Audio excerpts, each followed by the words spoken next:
Chapter 20. The Authority of Jesus Challenged. One day, as Jesus was teaching the people and preaching the good news in the temple, the leading priests, the teachers of religious law, and the elders came up to him. They demanded, "By what authority are you doing all these things? Who gave you the right?" "Let me ask you a question first," he replied. "Did John's authority to baptize come from heaven, or was it merely human?" They talked it over among themselves. "If we say it was from heaven, he will ask why we didn't believe John.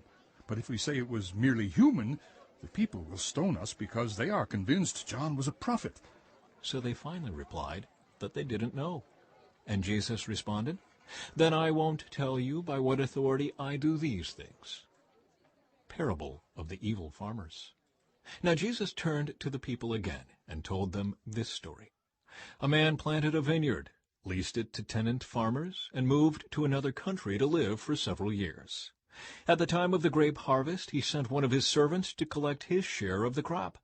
But the farmers attacked the servant, beat him up, and sent him back empty-handed. So the owner sent another servant. But they also insulted him, beat him up, and sent him away empty-handed. A third man was sent, and they wounded him and chased him away. "What will I do?" the owner asked himself. "I know, I'll send my cherished son. Surely they will respect him." But when the tenant farmers saw his son, they said to each other, "Here comes the heir to this estate. Let's kill him and get the estate for ourselves." So they dragged him out of the vineyard and murdered him. "What do you suppose the owner of the vineyard will do to them?" Jesus asked. "I'll tell you. He will come and kill those farmers and lease the vineyard to others." "How terrible that such a thing should ever happen," his listeners protested. Jesus looked at them and said, "Then what does this scripture mean? The stone that the builders rejected has now become the cornerstone. Everyone who stumbles over that stone will be broken to pieces, and it will crush anyone it falls on." The teachers of religious law and the leading priests wanted to arrest Jesus immediately because they realized he was telling the story against them. They were the wicked farmers, but they were afraid of the people's reaction. Taxes for Caesar. Watching for their opportunity, the leaders sent spies pretending to be honest men. They tried to get Jesus to say something that could be reported to the Roman governor so he would arrest Jesus. "Teacher," they said, "we know that you speak and teach what is right, and are not influenced by what others think. You teach the way of God truthfully. Now tell us, is it right for us to pay taxes to Caesar or not?" He saw through their trickery and said, "Show me a Roman coin. Whose picture and title are stamped on it?" "Caesar's," they replied. "Well then," he said, "give to Caesar what belongs to Caesar, and give to God what belongs to God." So they failed to trap him by what he said in front of the people. Instead, they were amazed by his answer, and they became silent. Discussion about resurrection.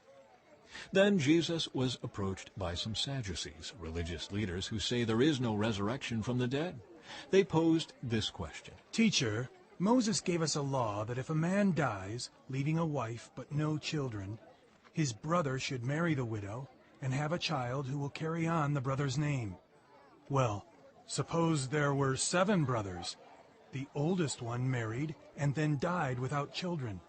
So the second brother married the widow, but he also died. Then the third brother married her. This continued with all 7 of them, who died without children. Finally, the woman also died. So tell us, whose wife will she be in the resurrection? For all 7 were married to her." Jesus replied, "Marriage is for people here on earth. But in the age to come, those worthy of being raised from the dead will neither marry nor be given in marriage, and they will never die again. In this respect, they will be like angels. They are children of God and children of the resurrection. But now, as to whether the dead will be raised, even Moses proved this when he wrote about the burning bush. Long after Abraham, Isaac, and Jacob had died, he referred to the Lord as the God of Abraham, the God of Isaac, and the God of Jacob. So he is the God of the living, not the dead, for they are all alive to him." "Well said, teacher," remarked some of the teachers of religious law who were standing there. And then no one dared to ask him any more questions. Whose son is the Messiah? Then Jesus presented them with a question. Why is it, he asked, that the Messiah is said to be the son of David? For David himself wrote in the book of Psalms, "The Lord said to my Lord, sit in the place of honor at my right hand, until I humble your enemies, making them a footstool under your feet." Since David called the Messiah Lord, how can the Messiah be his son? Then, with the crowds listening, he turned to his disciples and said, "Beware of these teachers of religious law, for they like to parade around in flowing robes and love to receive respectful greetings as they walk in the marketplaces.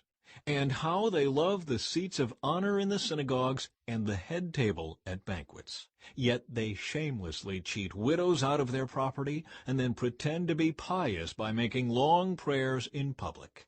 Because of this, they will be severely punished.